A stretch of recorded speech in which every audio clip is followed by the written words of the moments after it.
Nos encontramos aquí en el estudio de Informe 3 con la visita de suboficial retirado, ¿está bien si digo así? Suboficial retirado, don Hugo Rein. ¿Cómo le va? Gracias por visitarnos. Buen día, Rodolfo, bien, muy amable por tu parte de invitarme y bueno, a ver si podemos charlar un poco. Y la idea mía era entregarte un libro que es de mi redacción, y para que vos, ya que estuviste siempre en los momentos memorables de mi carrera, quería que tengas también esta prioridad de que tengas mi libro y puedas disfrutar de él. Bueno, primeramente agradecido. Hugo, usted es el primer militar de Valle María, o sea, primer militar nacido que creció en Valle María y inicia esta carrera en el servicio militar obligatorio. Hay muchos jóvenes, tanto varones como mujeres, que no han pasado por esa etapa. En el caso mío, fui la anteúltima clase que hizo el servicio militar obligatorio, pero quiero que me cuente cómo eran los días previos a esa fecha. ¿Ya tenía en vista decir me gusta lo militar o después nace cuando ya estaba siendo un soldado? Bueno, siempre me gustaban las aventuras y bueno, por esas épocas, como cuento un poco en mi libro, yo trabajando y ya siempre estaba en esa época el tema, esa famosa colimba, la maldita colimba, porque supuestamente te cortaba un tramo de la vida, que supuestamente era un año que no se podía ni estudiar ni trabajar.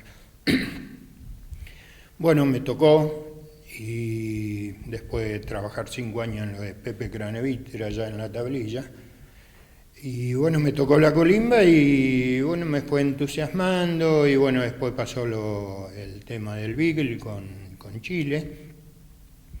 Así que bueno, ahí me dieron la oportunidad de poder continuar porque reunía las condiciones y bueno, y aproveché y así el 16 de marzo va a ser justo, hizo ahora en marzo el 16, 45 años de mi colimba, por eso hice también el libro. Y bueno, ahí explico un poco la razón por la cual yo seguí como militar. Se me dio la oportunidad, acá en Valle María no había trabajo, no había grandes progresos, entonces vi esa beta de tener algo distinto, tener un sueldo y tener una profesión, que esa era la idea, ¿no? Una profesión que, diferente a otras, lo alejaba un poco de la familia, ¿no? Sí, obviamente, Rodolfo. Primero ya irme de casa por la colimba y después, bueno, estar toda la semana ya en el cuartel, cosa que habitualmente ya no ocurre. Entonces estábamos de lunes a sábado, a veces según lo que te tocaba, porque los primeros tiempos eran difíciles. Uno cuando recién ingresa, y más de la forma que yo lo hice, de soldado a suboficial, es un poquito ese tire y afloja, vamos a ver si lo cansamos, porque como decían ellos, estos rusos de la aldea vienen a querer ser militares y no les da el cuero, ¿viste? Todas esas cuestiones que hoy día se le llamaría bullying, ¿no? Y bueno, me costó muchísimo,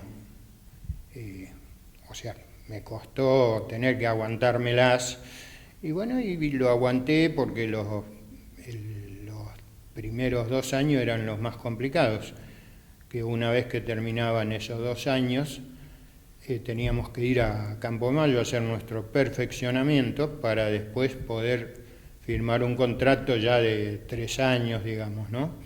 Así que bueno, lo logré con gran esfuerzo y acá estoy.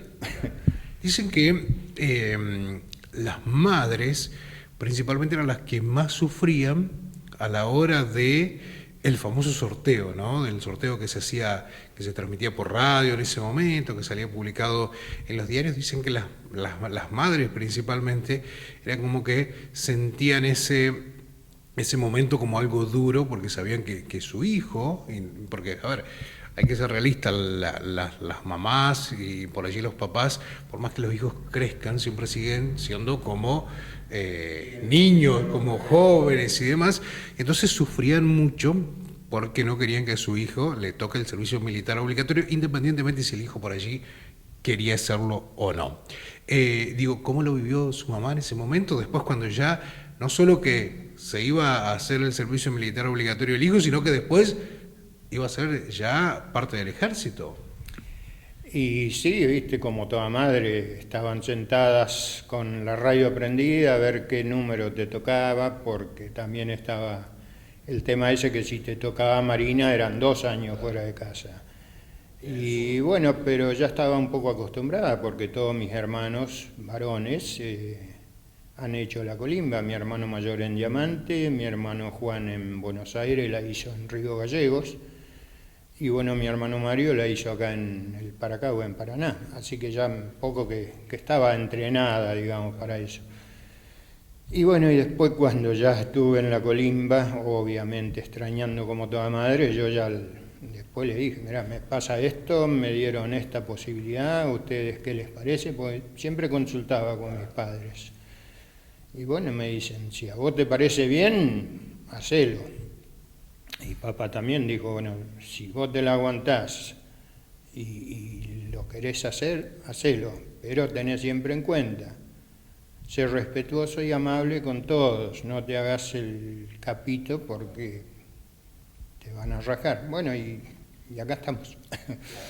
Hugo, y en ese momento que usted le comunica a su padre, ¿cuántos años tenía?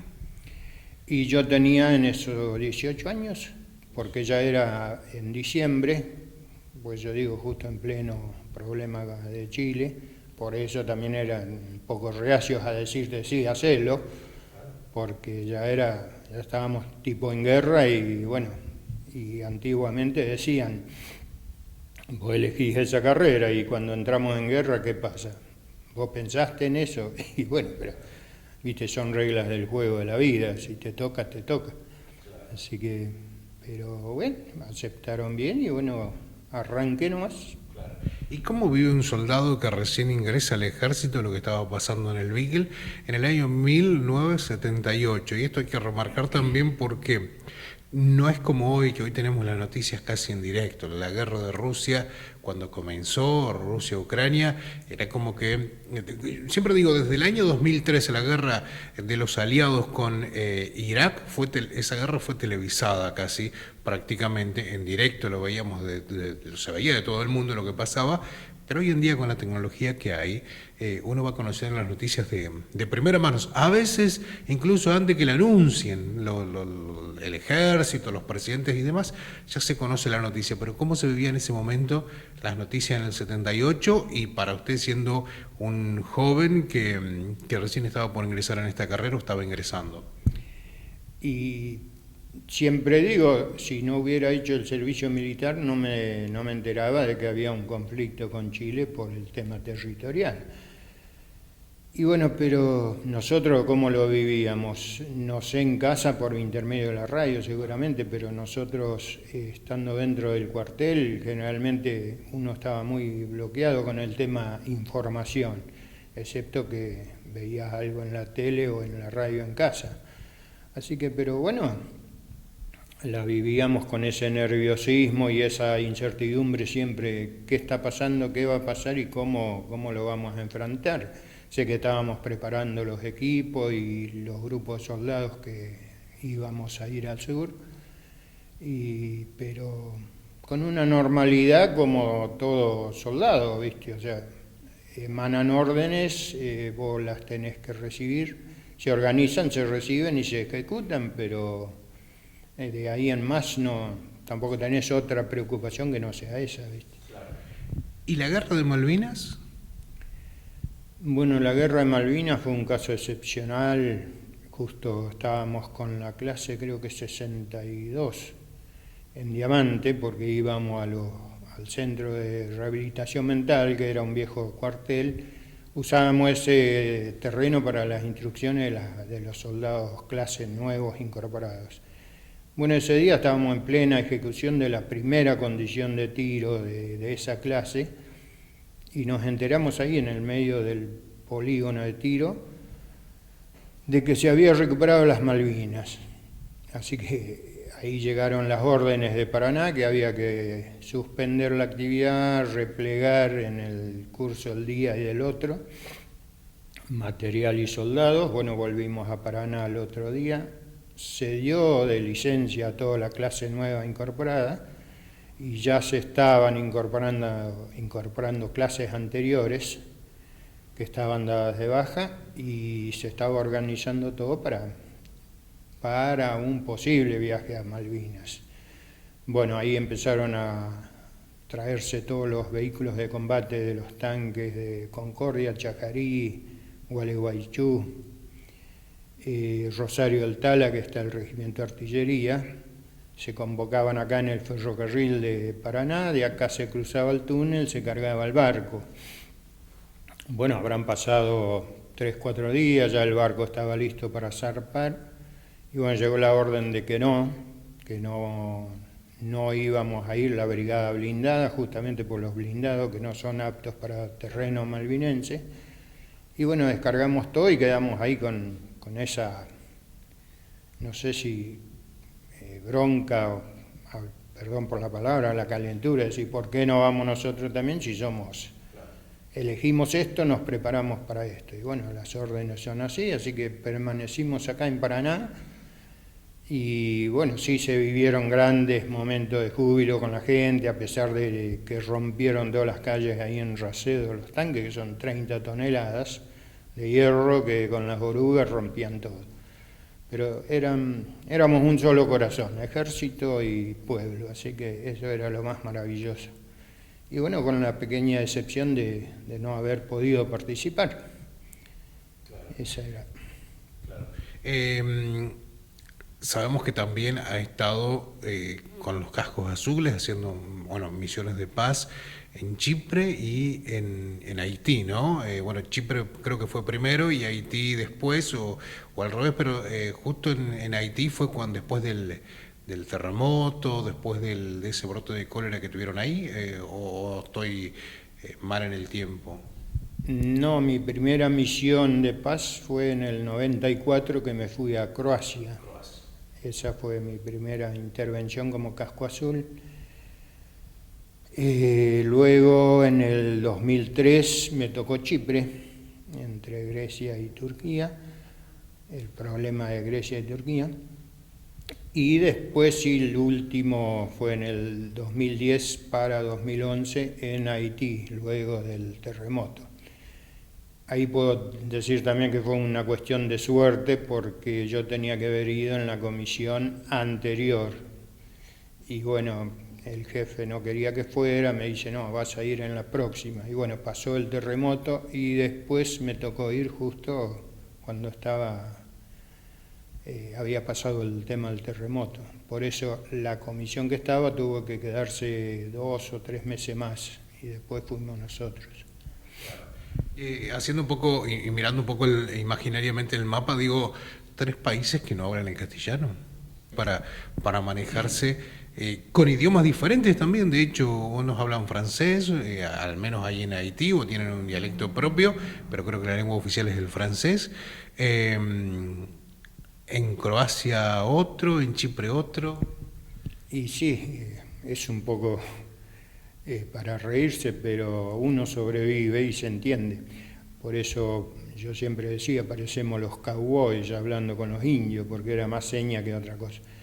Y Croacia, dentro de todo, nos manejábamos con un inglés básico que te permitía moverte, más en los checkpoints y todas esas cosas que hacíamos. Pero se entendía, y como siempre teníamos ese embajador nuestro maravilloso que era Maradona, entonces siempre uno, cuando veían la banderita argentina, decía, no, Maradona, bueno, y ahí entablabas una conversación y podías entenderte. Y bueno, Chipre lo mismo, los turcos medios complicados, los griegos peor aún, ni hablar la escritura. Así que, pero ya incluso estaban más habituados al castellano. Y Haití lo mismo, ellos hablan más el francés o el haitiano local ahí, pero con mucha facilidad castellana, o sea, española, porque ellos tienen más contacto con el tema del castellano. Así que era bueno. Aparte de Haití está pegado a República Dominicana, donde ahí se habla castellano, digamos. Sí, se habla español y muy bien, aparte de ser la misma isla, un hermoso país. Y no, pero lindo, la pasamos lindo y entretenido, porque tenés que empezar a buscar manuales, tenés que entrar a interiorizarte y ahí de a poco vas enganchando el idioma, ¿no? Tres realidades diferentes, ¿no? Turquía, o sea, digo Chipre, Croacia y Haití, ¿no? Tres realidades diferentes en lo que estaban viviendo y también económicamente. Sí, totalmente. Croacia, por ejemplo, bueno, con la separación, dentro de todo, vivían económicamente, no digo bien, pero tampoco mal. Y bueno, Chipre ya era el estilo griego de la gran fortuna, el turco que tampoco les va muy mal, así que bien. Ahora Haití ya era un caso totalmente particular porque lo que se vive ahí es algo ilógico. De un lado mucha fortuna y del otro nada. Y bueno, y con todos los problemas internos que tienen, que justamente el año pasado terminaron matando otra vez al presidente. Yo me acuerdo que cuando yo estuve justo nos tocó las elecciones para elegir un nuevo presidente, para reorganizar, estaban reorganizándose. Y bueno, ahora de vuelta están con el tema guerrillas, separatistas, muertes, secuestros. Pero es terrible la falta de distribución que tienen ellos para con los más necesitados, digamos, ¿no? Claro. En una entrevista que realicé en su casa, veo una foto con Alfonsín. Digo, recién haciendo un poco o cuando usted comenzó, que decía que tuvo que pasar la prueba de fuego porque este ruso que se quiere meter en el ejército, digo, alguien de Valle María, un muchacho nacido en Valle María, estrecharle la mano a un presidente, al primer presidente de la democracia, con todos los problemas que acarreaba en ese momento, después de una dictadura, de una guerra, digo, también ha sido uno de sus momentos importantes de su vida, ¿no? No, ese momento no se tiene todos los días, digo, estrecharle la mano a un presidente. Sí, tenés razón, Rodolfo, la verdad que fue algo maravilloso para mí porque ir justo cuando él asume el 10 de diciembre, yo me presento a Granaderos el 26 de diciembre. El 29 ya estaba haciendo una guardia en la Quinta de Olivos y como yo te decía en aquella oportunidad, conocerlo a ese hombre, hablar con él y andar caminando por los jardines de Olivos es algo maravilloso. Tampoco podés estar filmando, sacando fotos. Bueno, y con todo lo que pasó con él por el tema del enjuiciamiento a las juntas y todo, para mí fue como una bisagra hacia mi nueva carrera, porque de ahí arrancamos a tener una carrera mucho más aliviada, diría yo, porque ya nos cambiaron el código militar y tuvimos ciertas facilidades que antes no teníamos. Eso fue algo maravilloso. O sea, estando en Granadero, que tuve esa dicha de verlo al Papa delante mío, Juan Pablo II, que también cuando visitó Buenos Aires ese día, estábamos todos formados ahí, y salió de la catedral y pasó con el papamóvil. Me acuerdo que todo el regimiento, los caballos se iban para atrás y está grabado por ahí que un caballo salió espantado de la fanfarria y fue hacia el papamóvil, que chocó una moto de custodia a la policía, el jinete se cayó y el pobre Papa que estaba mirando ahí quería ayudarle al hombre, y esa imagen me quedó tan grabada y esa bendición que por eso en el libro explico, gracias a esa mirada, me parece que esa mirada es la que me volvió a llevar a verlo allá en la Plaza San Pedro, en la Catedral de Pedro. Así que, no, momentos maravillosos que quedan en la retina para toda la vida, ¿no?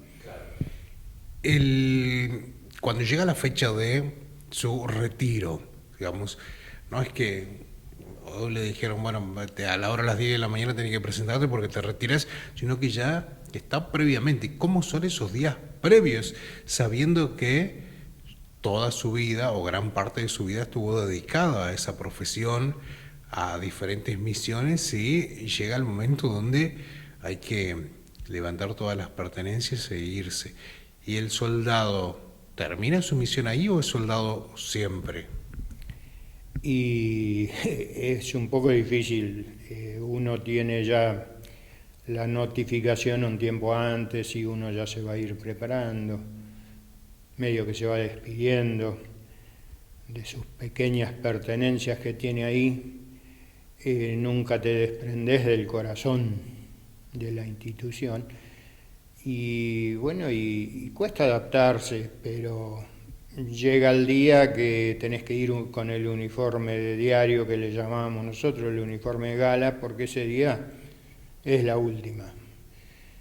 Ese día ya no podés tener tu cajita juntando tus retratos o tus pertenencias personales porque ya las tenés que tener en tu casa. Y bueno, y uno con un poco de resignación se va adaptando, pero el soldado sigue siendo soldado de por vida. Ese sentimiento no se lo sacás, la pertenencia y la obligación tampoco, así que por eso nosotros no somos jubilados, somos retirados. En el momento que la patria así lo demande, tenemos que estar con muleta, sin muleta o bastón, sin bastón, tenemos que estar ahí y para eso estamos. Claro. ¿Qué le dio el ejército, digamos, como en su carrera, y qué tuvo que sacrificar para eso también, para cumplir o para pertenecer? Y bueno, me dejó una vida llena, diría yo, porque logré cosas que no he podido o no hubiera podido lograr estando acá en Valle María o no haber estado en el ejército. Y bueno, y te deja frustraciones, te deja amores en el camino y bueno, por ahí tenés más pertenencia y más amor a tu cuartel y a tu carrera que a lo personal tuyo, pero puedo decir orgullosamente que me siento muy, muy completo, satisfecho y muy agradecido a mi institución Ejército que me ha brindado todo. He conocido casi todo mi país, he conocido otros países, he conocido amores, he conocido personas y me siento muy contento por ello.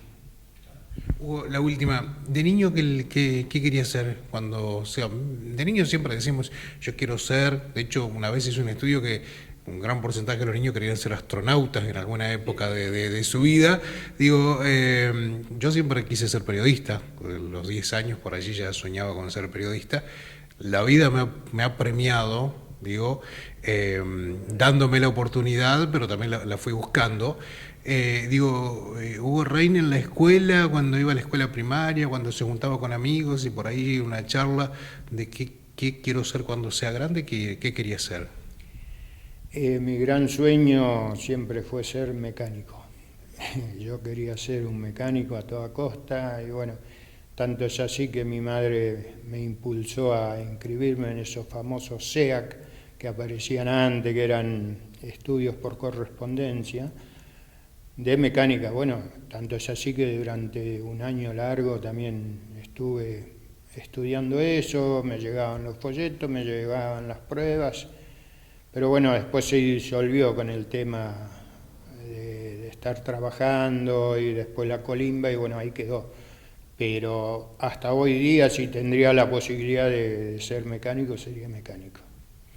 Hugo, muchísimas gracias por esta nota, muchísimas gracias por haber servido a la patria desde un lugar diferente, de un lugar donde ya no como ciudadano común, sino ya poniendo el cuerpo y dejando los mejores años de su vida para nuestra patria. Muchísimas gracias. Gracias, Rodolfo, y bueno, quiero dejarte este pequeño libro que hice, porque consideré que tenía que dejar algo plasmado de mi vida para mi familia, para mis sobrinos, y bueno, en un cumpleaños de octubre del año pasado, mi cumpleaños 63, teníamos toda la familia reunida, bueno, estaban mis sobrinos de Buenos Aires, todos los de acá, y mi sobrina Rocío Raín, que es una entusiasta en todo, y bueno, ella fue la promotora, dice, bueno, ahora tenés que arrancar con tu libro, vos llevaste tu diario personal a cada lado que fuiste, así que vos sentate a escribir y vos tenés tu foto y yo te lo armo y te lo organizo. Y bueno, y el resultado es esto. Así que te lo dejo, Rodolfo, le he hecho una dedicatoria para vos.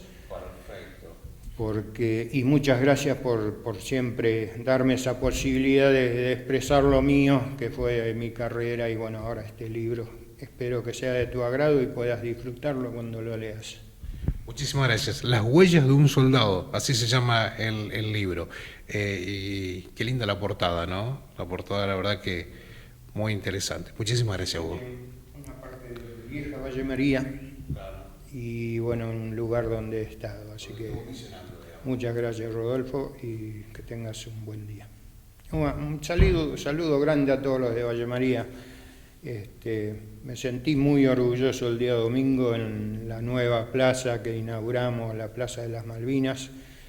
Así que todo un éxito. Yo personalmente lo felicité al señor intendente por tan excelente tarea realizada, igual que a los arquitectos que lo han planificado y lo han logrado. Así que gracias por ello, y bueno, y un saludo a todo el pueblo de Valle María, y quería que por ahí, si alguien está interesado en tener el libro, me quedaron algunos, porque siempre es un poquito de la historia de un rusito de la aldea que fue un poco más allá de lo que tenía previsto.